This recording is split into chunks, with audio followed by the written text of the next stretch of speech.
You're listening to the Femcast podcast, the podcast for women who are truly ready to drop the paralyzing perfectionism and self-doubt and just live their best hot mess life. Let's do this. This podcast is listener discretion advised for mature content and coarse language. Whatever.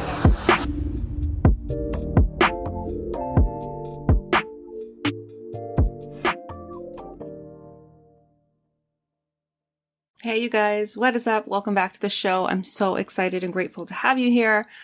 So I had a plan today, and then the plan was revised, and then I had a conversation, and then I revised the plan again. So I actually don't know where we're going to end up today. But it is a very important conversation, and part of me, while you hear my chair squeaking in the background, you might hear that, but I'm just adjusting. So welcome back, you guys. I really wanted to talk about why I struggled to get over my narcissistic relationships so terribly and for so long, and why you don't need to focus on forgiving your abusers. And this is something that I really resisted coming into alignment with for a very long time. But I think having gone through that experience and, then the experience of trying to get over the experience, I really think it's something that we need to consider as a healthy approach to coming out of any kind of toxic relationship dynamic, really, where you've been abused emotionally, physically, whatever your story is. I think it's really important that we give people the permission to say, you don't need to forgive them right now. Maybe you don't need to ever forgive them. Maybe be open to forgiveness, but don't make that the focal point. There's a lot of healing work that needs to be done on the other side of these types of relationships. Forgiveness should not be the first thing. And I know a lot of people are going to fight me on that, but c'est la vie. It is what it is. This is my experience, and this is what helped me get through it. So I'm going to share it with you. So this is for you if you're wanting to get out of, or recently have been out of a narcissistic relationship. And maybe you're struggling with the aftermath. Maybe you're still attached, or they're always kind of an afterthought or in the back of your mind in some way. Just navigating all of your decision making somehow energetically. This is a real thing. And everyone in your life is telling you should just get over it. You need to just forgive them and move on and start dating other people. And you don't feel ready, because even though they're gone and it's over and whatever, you feel like they're still there. Okay. This is very important. And I have only ever experienced this really. I mean, I think I've experienced this on a lot of breakups, but it was it was next level after a narcissistic a breakup with a narcissistic person. And I really do believe that there's something that happens, especially if you're a codependent, which, typically as a codependent, you will attract a narcissist. Narcissists love codependents. Codependents love narcissists. It's this never ending love story between the two. So when you have that dynamic, there is an energetic attachment that happens between the two that is very powerful. And I think it's probably why we get so caught up in the whirlwind of the romance in the beginning, is because there is this energetic cord or tie or whatever you want to call it, that really keeps the two of you kind of connected even after you've broken up. And I've seen this play out. And this is, I think, probably why when you're with a narcissistic person is they're always obsessed with their exes. They're always talking about what their exes are doing and what they're up to and judging it and criticizing it. And because there is this, it's an ego thing, I think, definitely on the one hand, for sure. Let's not negate that. It's definitely an ego thing. They need to do that in order to feel better about themselves, but it's different. It's like this, it's this energetic seed of attachment with all of their ex-suppliers of the narcissistic supply, if you will, that keeps this connection almost still alive on some level. It's really funky. I've never experienced this before. But definitely a real thing. So, if you know someone who's struggling, I would invite you to share this episode with them. If they're struggling to get over a narcissist, maybe this will give them the permission that they need to kind of focus on themselves instead of worrying about forgiving the other person. That should come after. Focus on healing yourself first, my friend. That's the most important thing. And, if this is you and you're going through this, my question for you is, are you in a situation where you're struggling to get over a narcissist, even though you did the right thing leaving, right? You don't want them back. You don't want the relationship back. You weren't happy there, but yet they're still in your brain, constantly, actively involved in all of your decision making somehow. DM me at the Femcast. Let me know. You can find all my links in the show notes below. Let's have a chat. Let's have a conversation because I'm curious. I know I can't be the only one whose experience is out there. So here's my theory on all this, okay? Take it or leave it. Know that your narcissist has made you addicted to them for their love and acceptance so that you can feel worthy. And this way, and the reason why they keep you addicted to this is because this is how they keep you from abandoning them and having to look at their whatever shame it is that they're avoiding. Okay? This is the thing that keeps you on the hook. This is the thing that, when you start dating a narcissist and the love bombing begins and the attention bombing and the affection bombing and the, oh my God, you're so beautiful bombing, right? That totally it becomes the best dopamine high you've ever had, especially if you're somebody who's always struggled with confidence and self-worth. Suddenly to be put on a pedestal like that is so intoxicating and addictive, right? And then we're knocked down.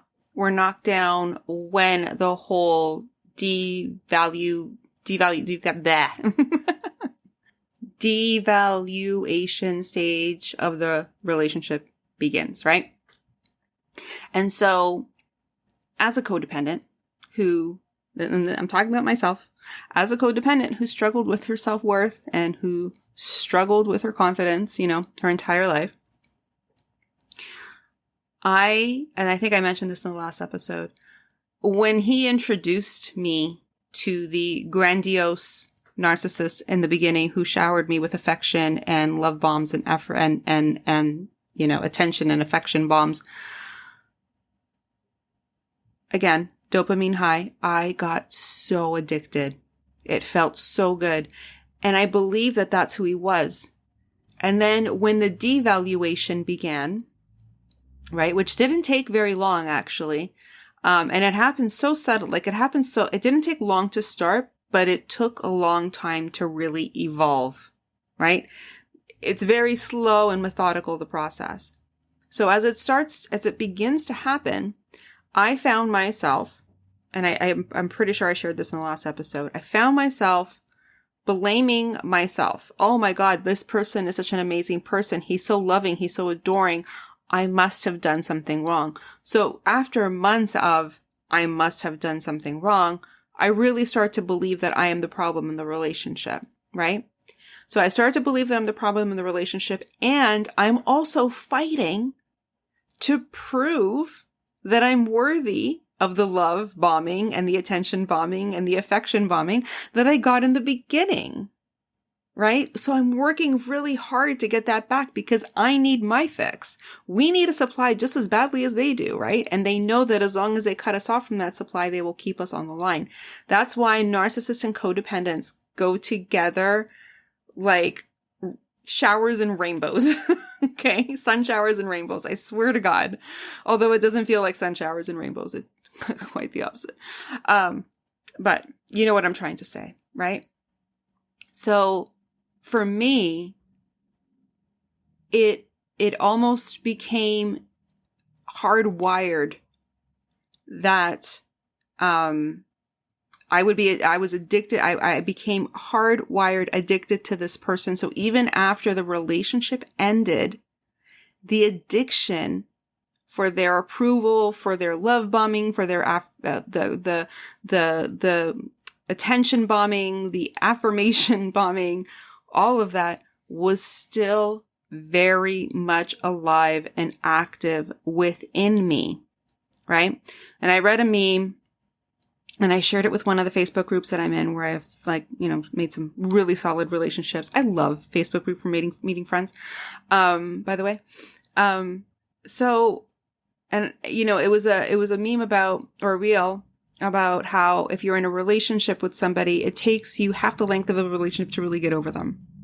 right? To the point where you're no longer thinking about them and they're not an afterthought. And I read that and I thought, yeah, that's true for most of my relationships, I think. But when it came to this relationship, the getting over part was longer than the person was in my life. I couldn't explain it. It was like they were still there in my brain, taking up real estate, valuable real estate in my brain. And every time I would make a decision or do something or decide to do something or think about doing something or worry about something that I did, the next thought was always, what would they think if they knew this? Oh my God, what would they think? Oh my God, if they were checking my social media, if they were doing this, if they were doing it, if I ran into them, if they saw me right now, if they saw how much weight I put on, if they knew I was dating this person, if they knew that, oh my God, it was like this obsessive voice in my brain that would not let go of worrying about what they would think, do, or say. And I really do believe that it was because I was so addicted to his approval, to his love bombing, to his attention bombing, to his affirmation bombing, that it became it became my life, it almost became my life's mission to avoid the opposite, which would be his judgment, because nothing would hurt more, especially because, not just, being a people pleaser and always, worrying about what everyone else thought of me, right? Like, regardless of who they were, growing up, I always worried about what everyone else would say or think. Well, this was like that, but again, on steroids. Like, it was so intense. I'd never experienced this intensity in not wanting to experience someone's judgment or lashback. And I think a lot of it came down to that. It came down to the fact that I was so addicted to how he made me feel when things were good that I couldn't handle how it felt when things were bad. That and the fact that, I did actually, in the end of the relationship, experience his narcissistic rage. And it was so painful for me.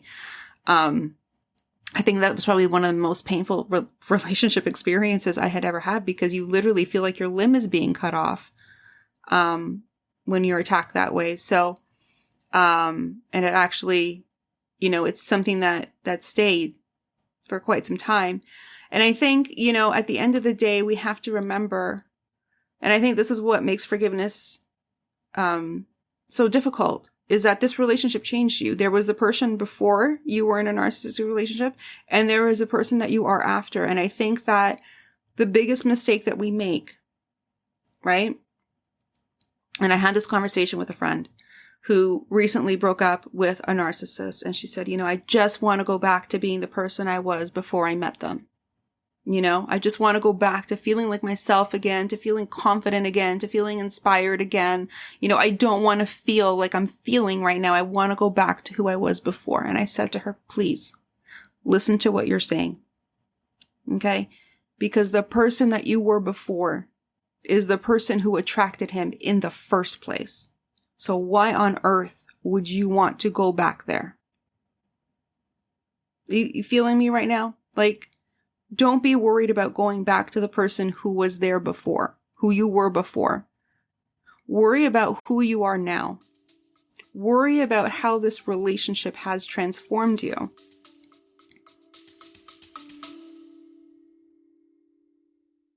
Hold that thought, you guys. We're going to come right back to it. But before we do, let me ask you, are you done repeating the same toxic relationship patterns again and again and again? Are you over always pouring yourself into situationships that treat you like you're nothing more than just another option? Are you always giving so much more than you ever receive in your relationships, and just overall always feeling undervalued, unloved, and unappreciated everywhere you go? If so, I see you, and I can tell you that without a doubt, these realities are not your truth. They're a direct result of your energetic signature, the signature that was imprinted during childhood that influences how you receive love in abundance today. And the exciting news is that this signature is not permanent. You have full creative power to transform your signature and make it your best accessory. And I know because I've been there. Once upon a time, I blew up my entire life and traveled to the other end of the earth to break free from my toxic relationship patterns, only to attract them all over again. So that's when I quickly figured out that this was my energetic signature behind all of this. So I did what any self-respecting, self-loving woman would do. I went on a 7-year relationship hiatus to transform my energetic signature. And that's when I discovered my up, level, and flow framework. And this framework is available to you through my 90-minute up, level, and flow private intensive. During the session, we get to the core of your beliefs so that you can release trapped emotions that are keeping you stuck and elevate your frequency to receive the relationships and the manifestations that your heart truly desires. How? Through a masterful blend of intuitively guided inner child work, body scans, and energetic healing. If you're ready to gently bring awareness to your blocks, upgrade your beliefs, and receive a personalized action plan to magnetize your desires, then this is for you. Fair warning, authentic connections, aligned opportunities, and major breakthroughs in love, money, and career are inevitable when you do this work. It is time to be the one, and the one will chase you, I promise. Click the link below the show notes to claim it now. Let's get back to today's episode. And don't worry about it. Embrace it. Embrace who you are now. Embrace how this relationship has transformed you.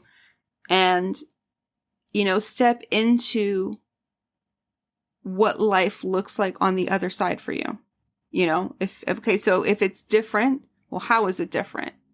Or what sort of things are you wanting to do that maybe you're holding yourself back from? I know that there was, for me, there was so many things that, coming out of this relationship, and, I went into this period of severe isolation, right? And I think it was because I was so afraid of seeing him, of him seeing me, of him seeing me on my social media. I didn't want to see him or anyone who knew him. I didn't even want to see an 8th cousin if he had one. It was like, stay away. The farther, the better. I did not want any mental, physical, emotional, or energetic interaction with this person directly or indirectly. So for years, I would kind of hide myself. I kind of had closed myself off a little bit. I didn't really hang out much on social media anymore. And obviously, given what I do, that is really bad for my business, you guys. I wasn't I was sharing on the podcast, but I wasn't sharing on the podcast. You know what I mean? In the back of my head, every time I put something out there, I was like, oh my God, what if he listens to this? What if he sees this? Oh my God, what if he knows I'm talking about him? And I would find the most cryptic and strategic ways to share things without actually really sharing what I was talking about. And obviously, this was a huge problem for me. It held me back in so many ways, but it wasn't even just that. It was, there was holding back on my social media and not sharing my story and being really vulnerable, and transparent about what had unfolded, not sharing it on the podcast. There was also, which I will be honest, I still do to this day. I still avoid certain circles and areas where I know potentially anybody from that time, from our circle of friends, from our history might be there. And that is simply because there was so much toxicity in those dynamics all around that I just don't want any part of it anymore. Maybe one day I will, maybe one day I won't. It has kept me back in many ways. And that's something that I continue to look at and struggle with today, but I'm being really gentle with myself because I know that the toxicities are there. And, I'm really careful not to intentionally put myself now, on the other side of this. I'm very careful about not intentionally putting myself in toxic situations, It's just, there's no need for it. I've learned a lot. I've healed a lot. Is it 100%? No, because I probably would be going back to at least some of these places if I'd known.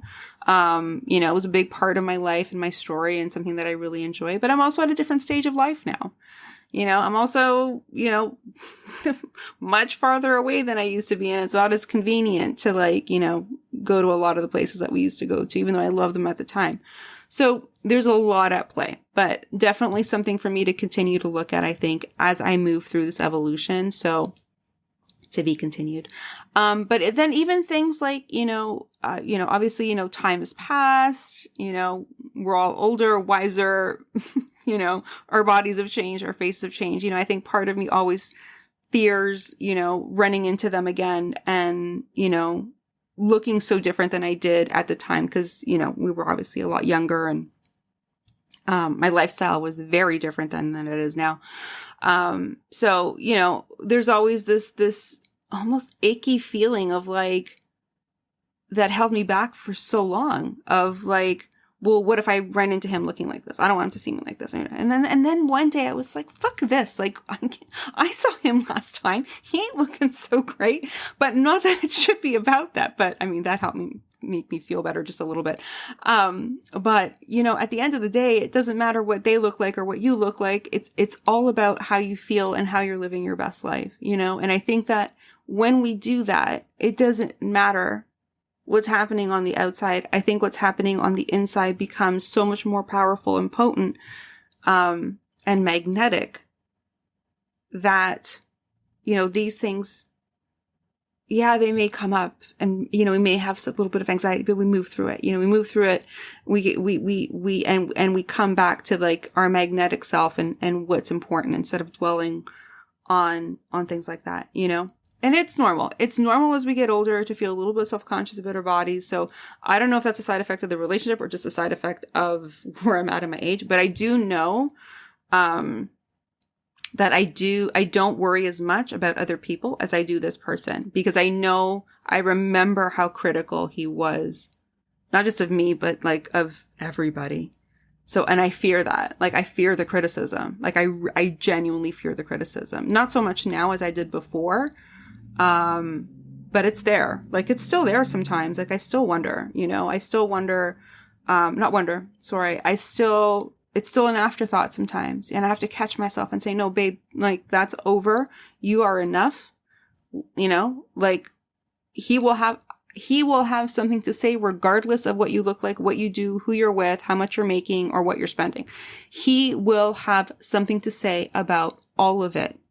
And that is just who he is. So go on, live your best life, and don't give a fuck about what he might be saying or thinking. And chances are he's probably not seeing it anyway. So that's how I kind of talk myself off of that clip. Because I remember him talking about all his exes. I remember the shit that he used to say. And I also remember, it's so funny that I'm thinking of this right now. I also remember looking at these girls and he's putting them down and criticizing them. And I'm thinking to myself, and I didn't want to say this to him at the time. This was like at the beginning of the relationship where, you think everything's, again, sunshines and, what was it? Rain showers, sun showers and rainbows. I remember thinking, but these girls look great. I don't see anything wrong with them. Her body looks great. She looks like she's doing well for herself. Oh my God, I love her life. I love it felt like everyone was in this, like, they were all in their glow up era after leaving him. They were all in their self-love era. That should have been my first clue. You know what I mean? So, I mean, I guess we could all say thank you to this guy for putting us all into our glow up era, because that's what fucking happens after you leave these douchebags. So yeah. So you know what? So, and that kind of made me feel better. Like, even if he is saying shit and he is pointing you out, chances are the girl on the other end, if she's, got her head, wits about her, she's probably saying, oh, I don't know. She looks like she's doing pretty good. Her podcast sounds pretty fucking dope. I think I'm going to follow her, so, and that's how I kind of changed that narrative. Right. Because I remembered feeling that and thinking that when he was, bashing all his exes. So, coming to that place, right. And saying, okay, you know what? I'm just not ready. I'm just not available to let this thing hold me back from life anymore. I'm just ready to start living my life. I don't want to hide anymore. I don't want this thing to hold me back anymore from the things that I want to do. I've been trying, this whole forgiveness thing, but I can't, because I feel like there's a part of me that was taken away from me. Right. And I think that's what makes the forgiveness so hard, is that you feel, I want to forgive you, but I can't because you took a piece of me away. So before the forgiveness can come, and even if the forgiveness has to come, I'm still out. The jury is still out on that, you guys. Dr. Ramani, if you follow her on Instagram, she's amazing when it comes to talking about narcissistic relationships. Hopefully I'll remember, I'll leave her link down below. But I've actually reached out to her, but I haven't heard back because I would love to have her on the show, you guys. Fingers crossed. Send vibes. But where was I going with this? I was going somewhere. She said, she goes, you don't need to, she was on, I think it was Louis Howe on his podcast, and they were talking about, he brought up this point about, how do you forgive a narcissist? She goes, you don't have to. You do not have to forgive your narcissist. And in many ways, that can do more harm than good, especially if it makes you vulnerable to more abuse, right? So, I mean, I know we've been told for as long as I can remember, we need to forgive our abusers. I just don't believe that. I don't believe that we need to forgive our abusers. I think we need to, here's what I've done. I've made peace with what has happened in my past relationships, right? I've made peace with what's happened. I understand why it's happened. I understand. I get it. Hurt people. I understand. I wish you well. But I'm not sure that you would call that forgiveness. At peace. And I think that's what Dr. Romani had said at the end of that, come to peace with it. You don't need to forgive their actions. You don't need to forgive why they did it. Hurt people, but I don't think that excuses bad behavior, because a lot of people are hurt. A lot of people are walking around hurt and they're not hurting other people. We have to start holding people accountable for their behavior. We can't just keep making excuses for people. People need to evolve. And you know what? Don't worry about evolving them. Worry about evolving yourself. So take what happened, learn from it, apply it, right? What were the lessons in that relationship? What did it teach you? What was it trying to show you about yourself and how you show up in relationships? What are you going to take away with you and do differently in your relationships going forward, right? Because the patterns that got you in there, and which was that codependency, right? And this is where I think, when I go back to my healing journey, my healing journey was, again, it was that self-love era. Like, I just completely immersed myself into learning how to love myself again. And this went on this was my 7-year relationship hiatus, right? And I don't know that anybody told me that that's what I needed to do to heal from a relationship, but that's what I felt I needed really strongly coming out of this. I just wanted to be by myself. I didn't want anyone else's energy in my space. I needed to focus on me. I needed to focus on feeling good about me. And I really do believe, we get addicted to these relationships because of, all of the affection and attention and validation and acceptance that we get in the beginning, and then they take it away from us in the devaluation stage, right? That's what keeps us on the hook, is that need for that love and acceptance that we got in the beginning. So that's why self-love is such an important tool in all of this, is because if we can reverse engineer that and become our own source of love and acceptance, then we are no longer vulnerable to these types of relationships. Are you feeling me here? This is why the self-love work is so fucking important. Like, people knock it, but guys, I kid you not, it saved my life. Like, it saved my life. It saved my heart. And I will preach it till the cows come home. Honestly, like, I will not stop preaching it. And it's actually really powerfully changed the way I show up in relationships. So I'm going to be sharing a lot more of that in the weeks and months to come. But for now, just please trust me. Like, and nothing will deter a narcissist better than having self-love for yourself, because now they know you're not a supply. They know right away. They can smell you from across the street. And they're like, oh, no, wrong tree. And it feels weird at first, because it kind of feels like when I first noticed this pattern happening, when I started to get out there and start dating again, and I noticed, like, oh, these guys were like so put off by me. And I'm like, oh my God, like, what is it? Do I smell? Like, what? And I realized, I was like, oh, Narcissists don't like to play with the one who loves herself. They don't. It triggers the crap out of them because in you loving yourself and not needing them, you trigger them because now their shame's coming up. So they don't like to be around you. It is the best narcissist deterrent when you actually learn how to love yourself.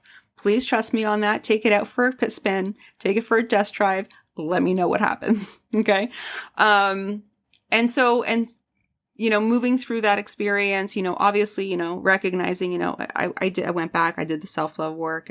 And for those of you who are curious, I do have a free 21-day radical self-love challenge. You can probably find it in the show notes or on my Instagram at the Femcast. There's always links to that around somewhere. But, going through that experience and doing the radical self-love work, I'm like, okay, you know what? I also need to just start getting back out there and living. Maybe I can't live the same life that I lived before.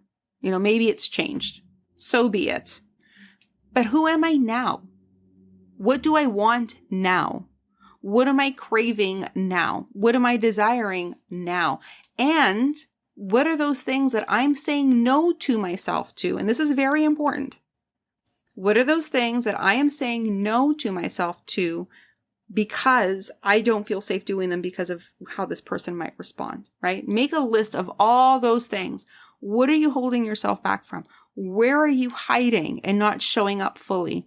Where are you altering yourself or filtering yourself or being cryptic about who you are and what you're thinking and feeling? And then make another list of what it would look like if you didn't hide anymore. What would it look like? What would life be like if you weren't in hiding? What would it be like to be out there boldly and unapologetically and not worrying about what this person was saying or thinking behind your back? Right?